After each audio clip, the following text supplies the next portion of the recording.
2026 தமிழக முதல்வர் இவர்தான். இந்தியா டுடே வெளியிட்ட எக்ஸிட் போல், அதாவது தமிழ்நாட்டின் 2026 சட்டமன்ற தேர்தல் ஒரு வரியாக முடிவடைந்து விட்டது. அரசியல் களம் சூடுபிடித்திருந்த நிலையில் வாக்குப்பதிவு முடிந்து மின்னணு இயந்திரங்கள் சீர்வைக்கப்பட்டு விட்டன. ஆனால் தேர்தல் முடிந்த கையோடு ஒரு புதிய விவாதம் சமூக வலைதளங்களிலும் அரசியல் வட்டாரங்களிலும் தீயாய் பரவி வருகிறது. வரலாறு காணாத வகையில் 83% வாக்குப்பதிவு. இது தளபதி விஜயின் வருகையால் ஏற்பட்ட விஜய் அலை என்று ஒரு தரப்பினர் முழக்கமிட்டு வருகின்றனர். ஆனால் உண்மையில் இது விஜய் அலைதானா அல்லது தரவுகள் சொல்லும் கதை என்ன என்பதை நாம் தெளிவாக பார்ப்போம். தமிழகத்தில் 83% வாக்குகள் பதிவானது என்பது ஒரு ஆச்சரியமான எண்தான். ஆனால் இது முழுக்க முழுக்க அரசியல் மாற்றத்தினால் மட்டுமே நிகழ்ந்ததா என்றால் புள்ளி விவரங்கள் அவ்வாறு சொல்லவில்லை. தேர்தல் ஆணையத்தின் வாக்காளர் பட்டியல் சிறப்பு சுருக்க முறை மூலம் இறந்தவர்கள், இடம்பெயர்ந்தவர்கள் மற்றும் முகவரி இல்லாதவர்களின் பெயர்கள் பெரிய அளவில் நீக்கப்பட்டுள்ளன.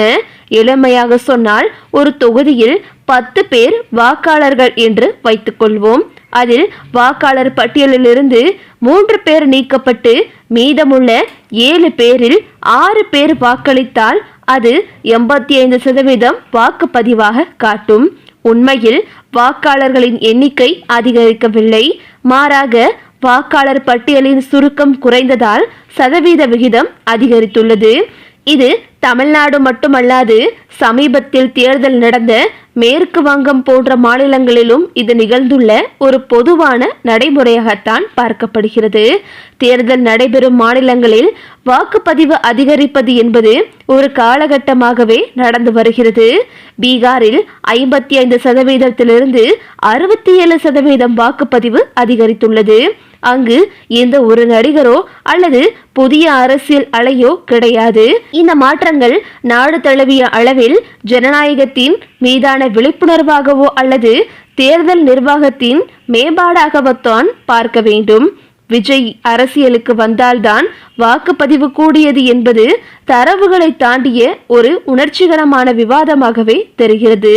கடந்த கால தரவுகளை உற்று நோக்கினால் விஜய் அரசியலுக்கு வருவதற்கு முன்பே ஒவ்வொரு தேர்தலிலும் 30 முதல் 60 லட்சம் வரையிலான வாக்குகள் அதிகரித்துள்ளன. 2026 25 லட்சம் வாக்குகள் அதிகரித்துள்ளன என்பது இயல்பான மக்கள் தொகை பெருக்கம் மற்றும் புதிய வாக்காளர்களின் வருகையை தவிர ஒரு பிரம்மாண்ட அலை என்று சொல்ல முடியாது என்பதைத்தான் தரவுகள் காட்டுகிறது. தேர்தல் முடிவுகளுக்கு பிறகு விஜய் தனது கட்சியின் தேர்தல் செயல்பாட்டிற்கு நன்றி தெரிவிக்கும் வகையில் வெளியிட்ட அறிக்கையில் புதிய விவாதத்திற்கு வித்திட்டுள்ளது. தமிழக வரலாற்றிலேயே இல்லாத 83% வாக்குப்பதிவு நான் அரசியலுக்கு வந்ததின் பிரதிபலிப்பு என்பது போன்ற தோணியில் இவரது கருத்து அமைந்திருந்தன. இதனை விஜய் ரசிகர்கள் கொண்டாடினாலும் அரசியல் விமர்சகர்கள் இதனை ஒரு விஜய் அலை என்பது கிடையாது என்று கூறி வருகின்றனர். இதற்கிடையே பல்வேறு செய்தி நிறுவனங்களும் தங்களது வாக்குப்பதிவுக்கு பிந்தைய கருத்து கணிப்பின் முடிவுகளை வெளியிட்டு வருகின்றன.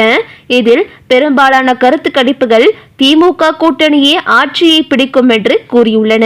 இந்த நிலையில் தற்போது இந்தியா டுடே தனது எக்ஸிட் போலை வெளியிட்டுள்ளது. தமிழக சட்டமன்ற தேர்தல் தொடர்பாக கருத்து கணிப்பு நடத்திய போது 4வது கட்ட ஆய்வில் 35,126 பேரிடம் நேரில் தரவுகள் சேகரிக்கப்பட்டன. இதில் தற்போதைய நிலவரப்படி திமுக தலைமையிலான கூட்டணியே மீண்டும் ஆட்சியை தக்க வைக்கும் என்றும் கூறியுள்ளனர். சட்டமன்ற தேர்தலுக்கு பிந்தைய நடத்தப்பட்ட கருத்து கணிப்பில் தற்போது திமுக 234 தொகுதிகளில் 140 இடங்களை கைப்பற்றும் என்றும் திமுகவின் வாக்கு சதவீதம் 39.80 இருக்கும். அதிமுக கூட்டணி 70 இடங்கள் வரை வெற்றி பெற வாய்ப்புள்ளது என்றும் அதிமுக தலைமையிலான கூட்டணி 33% வாக்குகளை பெறும் என்றும் தாவேகா விஜய் இந்த தேர்தலில் பெரிய தாக்கத்தை ஏற்படுத்தும். அந்த கட்சி 3வது இடத்தை பிடிக்கும். எனினும் தாவேகா கிட்டத்தட்ட ஒரு 20-30 இடங்களை பிடிக்க வாய்ப்பிருப்பதாக தகவல்கள் வெளிவந்துள்ளது. சீமானின் நாம் தமிழர் கட்சிக்கு 8.42% ஆதரவு உள்ளது என்றும் தெரிவிக்கப்பட்டுள்ளது. மாவட்ட வாரியான தரவுகளின்படி சென்னையில் 16, திருவாரூர் 10, திருச்சி 9, தஞ்சாவூர் 8 மற்றும் காஞ்சிபுரம் 4 போன்ற மாவட்டங்களில் திமுக கூட்டணி அனைத்து தொகுதிகளையும் வென்று முழுமையான ஆதிக்கத்தை செலுத்தும் என்றும் தெரிகிறது. அதேபோல நீலகிரி, கரூர், பெரம்பலூர், திருவாரூர், ராமநாதபுரம், அரியலூர் மற்றும் மயிலாடுதுறை ஆகிய மாவட்டங்களிலும் திமுக கூட்டணி 100% இடங்களை கைப்பற்றும் என்று தற்போது இந்தியா டுடே தனது எக்ஸிட் போலை வெளியிட்டுள்ளதாக தகவல்கள் வெளிவந்துள்ளது. ஏன் இந்த அசைக்க முடியாத நம்பிக்கை என்று பார்க்கும்போது கடந்த 5 ஆண்டுகளில் தமிழக முதலமைச்சர் மு.க.ஸ்டாலின் அவர்கள் முன்னெடுத்த திட்டங்களின் பலனாகவே இது பார்க்கப்படுகிறது. மகளிர் உரிமை தொகை, அதாவது ஒரு கோடிக்கும் மேலான சகோதரிகளின் கைகளில் மாதம்தோறும் 1000 உதவித்தொகை, கட்டணமில்லா பேருந்து பயணம் மூலம் உழைக்கும் பெண்களின் சேமிப்பு உயர்ந்துள்ளது. தமிழ் புதல்வன் திட்டங்கள், மேலும் அரசு பள்ளியில் படித்து உயர்கல்வி செல்லும் மாணவர்களின் கனவுகளுக்கு அரசு தரும் மாதாந்திர ஊக்கத்தொகை, பசியில்லா பள்ளிக்கூடங்களை உருவாக்கியுள்ளார் முதலமைச்சர் ஸ்டாலின். 2026 தமிழக முதல்வர் மு.க.ஸ்டாலின் தான் மீண்டும் முதல்வராக அரியணையில் அமரப்போகிறார் என்று தற்போது அடுத்தடுத்து வரும் எக்ஸிட் போல்கள் ஆணித்தரமாக அதனை பதிய வைத்துள்ளது என்றுதான் சொல்ல வேண்டும். ஏனென்றால் கருத்து கணிப்புகளும் சரி, வாக்குப்பதிவுக்கு பிந்தைய கருத்து கணிப்பும் சரி, முதல்வர் ஸ்டாலின் தான் அடுத்த முதல்வர் என்பதை உறுதியாக தெளிவாக சொல்லியுள்ளது. இந்த நிலையில் அடுத்து 5 ஆண்டுகளுக்கு பிறகு திமுக ஆட்சி அமைக்காது என்று கூறியவர்களின் முகத்தில் கரையை பூசும்படியாக இந்த அடுத்தடுத்த கருத்து கணிப்புகள் அமைந்துள்ளது என்றுதான் சொல்ல வேண்டும். மேலும் இப்படி அடுத்தடுத்து வரும் எக்ஸிட் போல்களால் தற்போது எதிர்க்கட்சிகள் மிகப்பெரிய பயத்தில் இருந்து வருகின்றனர்.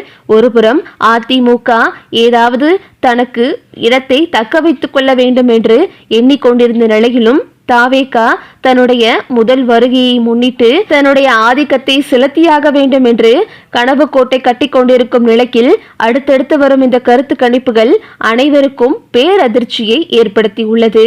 இந்த நிலையில் திமுக தான் தற்போது 2026 தன்னுடைய வெற்றி கொடியை நாட்டியிருக்கிறது என்பதில் சந்தேகமில்லை. மே 4 அது எல்லோருக்கும் தெரிய போகிறது என்று தற்போது திமுக நிர்வாகிகள் இதனை கூறி இனிப்புகளை வழங்கி ஒருபுறம் கொண்டாடி வருகின்றனர். ஓகே விவோஸ், இதை பத்தி நீங்க என்ன நினைக்கிறீங்க அப்படின்னு சொல்லிட்டு உங்களுடைய கருத்துக்களை கமெண்ட்ல தெரிவிங்க. இந்த வீடியோ உங்களுக்கு பிடிச்சிருந்தா லைக் பண்ணுங்க, ஷேர் பண்ணுங்க, மறக்காம நம்ம சேனலை சப்ஸ்கிரைப் பண்ணிக்கங்க. தேங்க்ஸ் ஃபார் வாட்சிங்.